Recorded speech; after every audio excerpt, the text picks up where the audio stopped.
We will start in a very brief moment with our first session, which is going to be starting off with a bang with a fireside chat. I want to encourage you to tweet.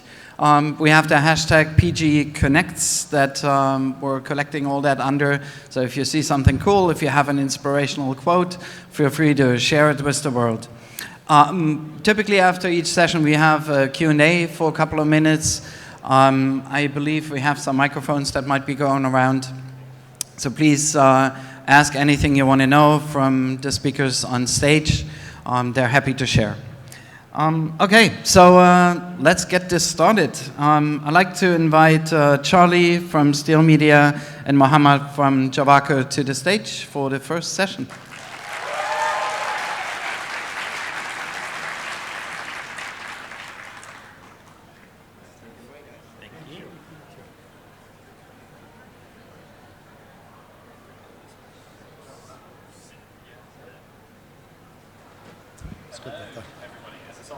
Hello? There. You can hear me all right? Brilliant. Yeah. All right. Hello, everybody, and welcome to our fireside chat. Oh, my God, there we go. My name is Charlie, and I'm from Steel Media, but today's session is not about me. Today, I am joined by Mohamad from Jawaker. We're going to have a nice little chat for you, talking about a bit of what Jawaker do and the benefits of flipping coins and everything like that. So without further ado, we'll just go launch straight in. Hopefully towards the end we'll have some time for some Q&As, so if you have a question, put up your hand and we'll try and get a mic to you. But yeah, let's take it away. So Mohamad, our first question that I like to ask everybody is, please tell us a bit about yourself and Jawaker and what you do. Okay, so for those who don't know Jawaker, so we're an online card and board game platform. So what makes us a little bit unique is that all games are in one single app, and even though that this was something that was kind of like by coincidence, it has kind of defined us. So Jawaker takes all the local card and board games, puts them in one app, and kind of has an experience around those. So we like to think of ourselves as kind of a social network that is built around the context of games. And I am one of the co-founders of Jawaker. We started building Jawaker in 2009, set up the company 2011, and were recently acquired by Stillfront Group in Sweden in 2021, so just last year. Brilliant. Yeah, great congratulations on that. That was great to see. We covered that on pocketgamer.biz. So we'll launch into some of the questions that I've got for you. So one of the first questions I wanted to know was, you launched the first card app in the Arab world. Why card games, and what are the main cultural differences in releasing it for Arab countries? So why card games? So again, I'm explaining this to an audience that isn't from the region. Sort of card and board games are very much part of the social fabric of Middle Eastern societies. So, we go and we play cards with friends and families in cafes or just in events, especially during Ramadan. That's very much part of how we interact socially. So when we look at card games, it's not just about the game itself. It's about just, again, those social interactions around that game. And that's something we kind of instinctively understood to start with. And that's something that we continue to kind of innovate upon in card games. And I don't want to say that's uniquely Middle Eastern, because there are other cultures around the world that have those elements, and we've sort of noticed them. But it is very entrenched in our part of the world. And that's basically our entire business is built upon that social interaction. Can you tell me a bit about why that is? Why do you think, just touching on that point a bit, why do you think that's the case? Why cards are that? Yeah. I'm not entirely sure why that is, but cards are. I think Ramadan has a big part to play.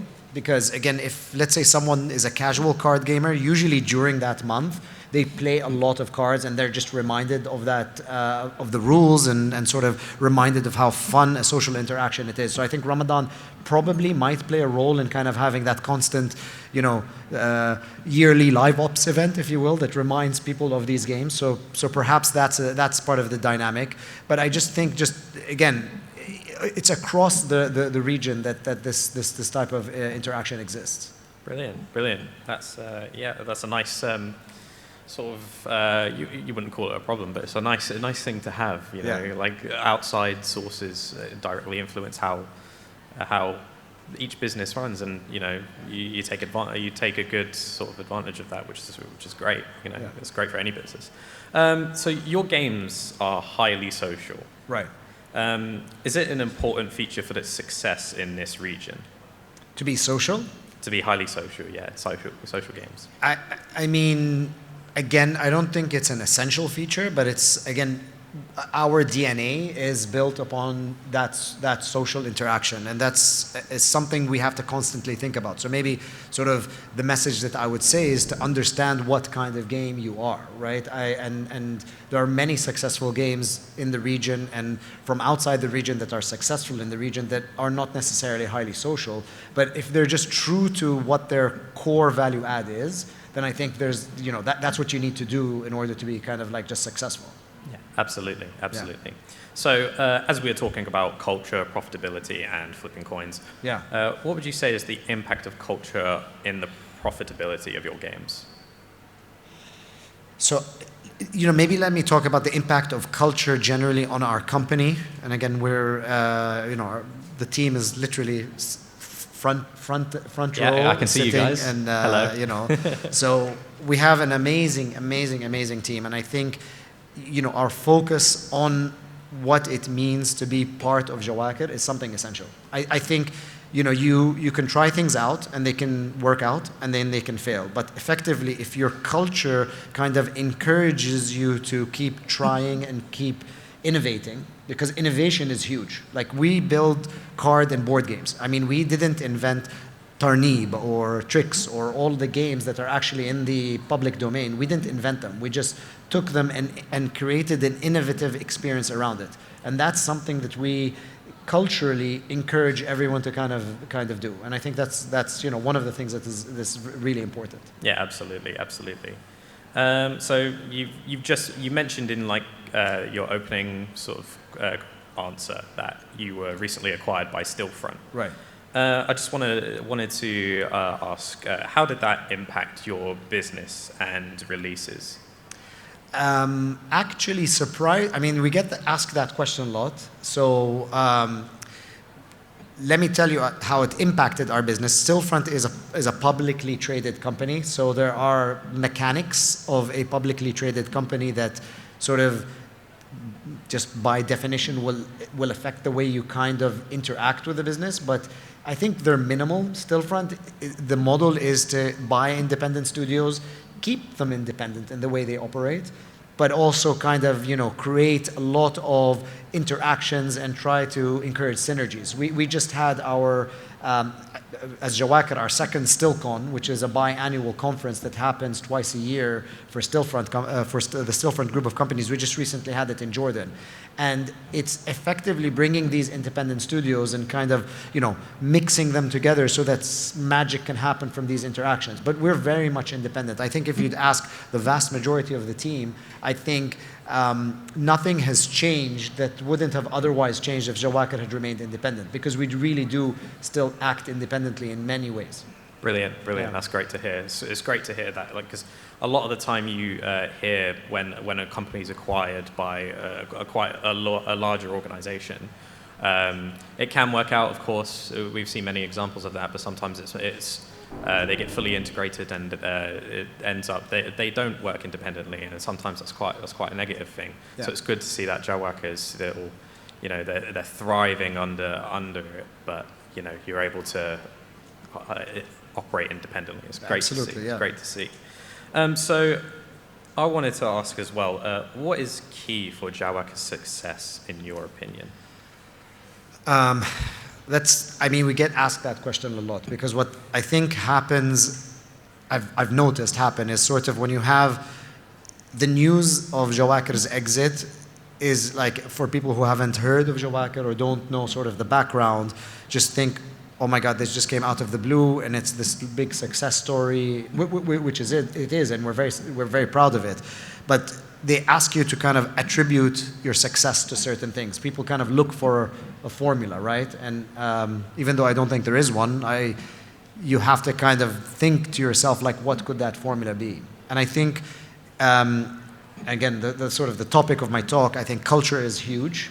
And what we've been able to do with culture and encourage, autonomy and free thinking at the team. And that's something that then the best ideas that come out of Jawaker come out from unexpected places. So I think that's number one.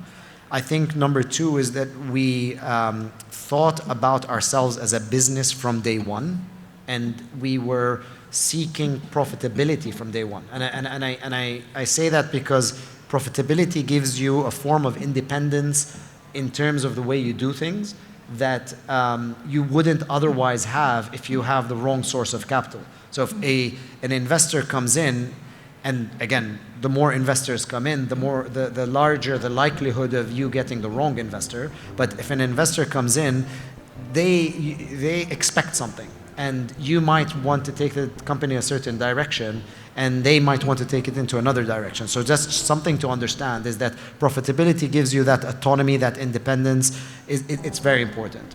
And then it's sort of the third element that is kind of like a theory I have, and it's called, I say it's about flipping coins, because I believe that everything you do on some level is some form of coin flip, right? It's probabilistic. It either works with a certain percentage or doesn't work with a certain percentage. And understanding that, and understanding that if you want to increase your chances of success, the hard work is about flipping as many coins as you can in order to kind of get to a point where you find the right formula for success. And I think that those are kind of the three elements that I feel, at least, is has contributed to a lot of the success that we had so far. So yeah, it seems like those three core values have really made your business transcend into quite the growth of your company has gone constantly upwards. So it's like It hasn't. Again, I don't. People kind of see Jawaker from the outside, and of course, they think it's an overnight success, right? No.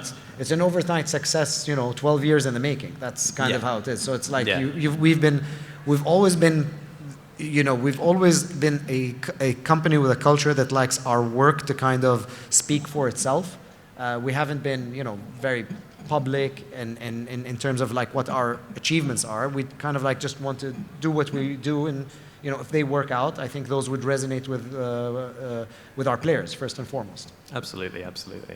So one of the key things as well is we spoke briefly in a separate sort of chat, and you mentioned about how one of the things that have led Jawaker to success is about some of the risk-taking that you've done.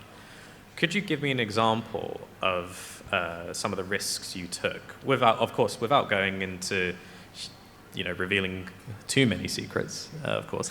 But can you give us any examples of some of the risks you've taken, which have led to success?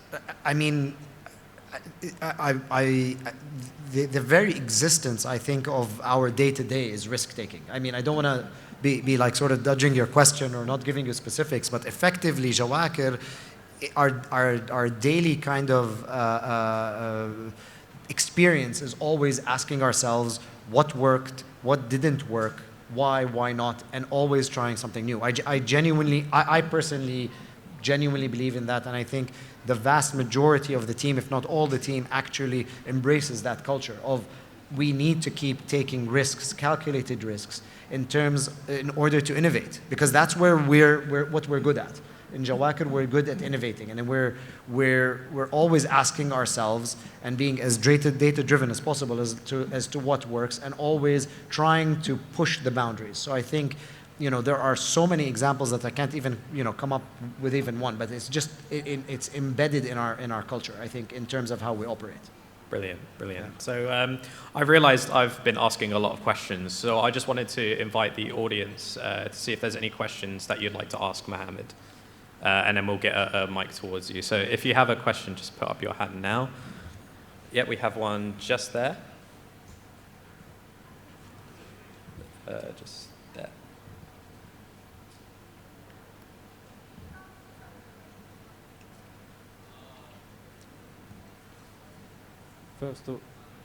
Does it work? Test. Okay, so first of all, I would like to thank you for your presence. And second of all, my question is as follows.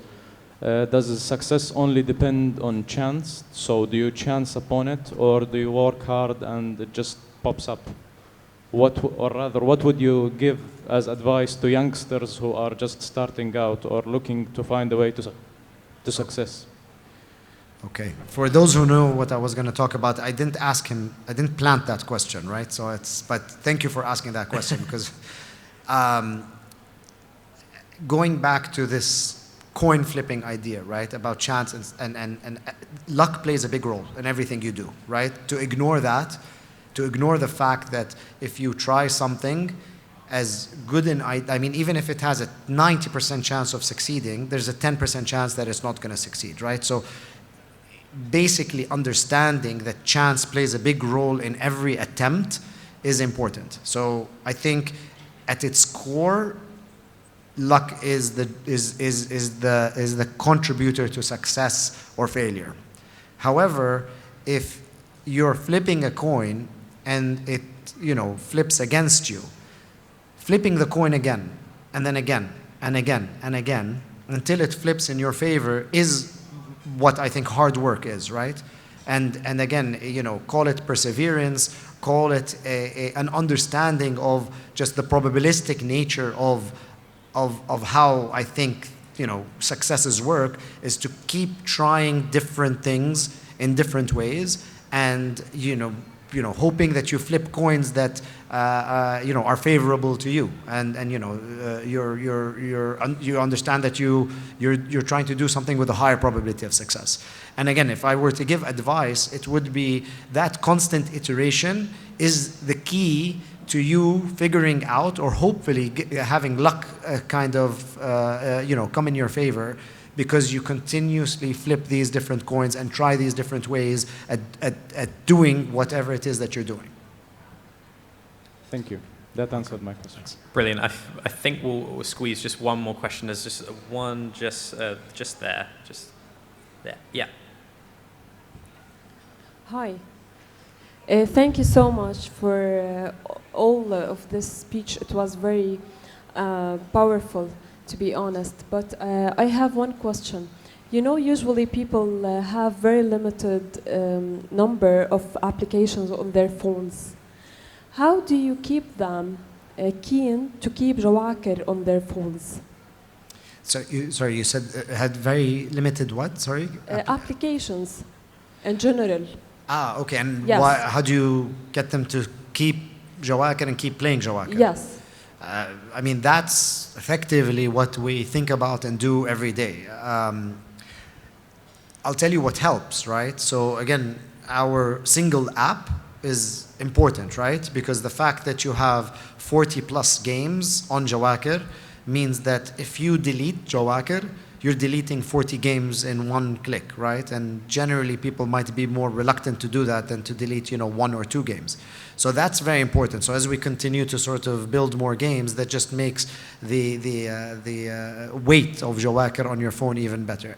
But another thing is that we have to continuously keep you interested, keep you coming back with new live operations, with new events, with new features, with new things that are new and innovative, right? If there's a new feature in Jawaker that just enhances your experience in Jawaker, that's what you're gonna come back for it. But if Jawaker stays stagnant, yeah, some people will stay, but at some point, some people will move on to other apps, especially if other apps are being, competitive and are doing things faster than you are. So we have to maintain our innovative culture. That's critical. That's not even like, it's not only to succeed. I even think it's even almost for survival, you have to keep thinking outside the box. And we do that well in Jawaker. So I think those are the two things, one that is kind of by inherently being this 40 games is good for us, but as well by innovating, it's critical to keep people, playing. Brilliant. Thank you, Mohamad. I think that is all we have time for today. If you have any other questions, then you can catch up with Mohamad and the rest of the Jawaker team at their booth. It's a lovely, massive booth in the expo area. But yeah, can we get a round of applause for Mohamad, please? Thank you very much, guys. Thank you. Thank you so much, Mohamad, for your insights, and thanks, Charlie, for moderating. Really appreciate it.